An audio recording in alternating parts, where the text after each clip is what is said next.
నగరంలోని బాలాజీ నగర్ సీతారామస్వామి మందిరంలో నవరాత్రుల వేడుకలు ఘనంగా జరుగుతున్నాయి. వేడుకలలో భాగంగా అష్టలక్ష్మి పూజ రాష్ట్రంలోనే ఎక్కడా జరగని విధంగా బాలాజీ నగర్లో గత కొన్ని సంవత్సరాల నుంచి నిర్వహిస్తున్నారు. ఈ రోజు బాల త్రిపుర సుందరి దేవి అలంకారంతో భక్తులకు అమ్మవారు దర్శనమిచ్చారు. బాల త్రిపుర సుందరి దేవికి భక్తులు ప్రత్యేక పూజలు నిర్వహించి మొక్కులు తీర్చుకున్నారు.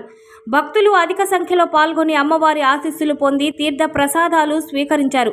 ఈ కార్యక్రమంలో దేవస్థానం అధ్యక్షులు తన్నీరు మస్తాన్రావు, సెక్రటరీ సోమిశెట్టి వెంకటరత్నం, ట్రెజరర్ కొప్పు వరప్రసాద్, కళ్యాణ మండపం అధ్యక్షులు అమర మోహన్ రావు, కళ్యాణ మండపం ట్రెజరరీ కోట సత్యనారాయణ, ట్రెజరర్ స్వామి హనుమంతరావు, దేవస్థానం కమిటీ మెంబర్స్ తటపర్తి వెంకట శేషగిరిరావు, చిన్ని సుబ్రహ్మణ్యం, విడవలపాటి శ్రీను, పెసల సుకుమార్ తదితరులు పాల్గొన్నారు. జై శ్రీరామ్. నా పేరు అమర మోహన్ రావు. బాలాజీ నగర్లోని శ్రీ సీతారామస్వామి మందిరంలో నవరాత్రుల వేడుకలు చాలా ఘనంగా జరుగుతున్నాయి. ఆ వేడుకల్లో భాగంగా అష్టలక్ష్మి పూజ.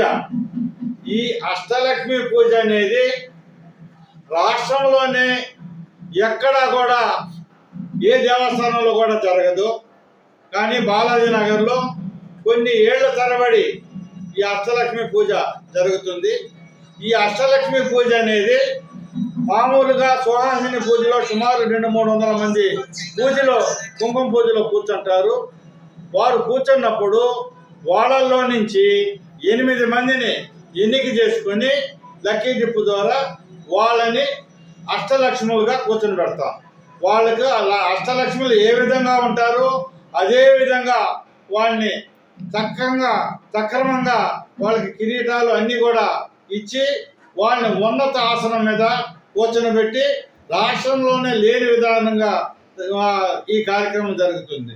కాబట్టి ఈరోజు బాల త్రిపుర సుందరి అలంకారంలో జగన్మాత భక్తులందరికీ దర్శనమిచ్చింది.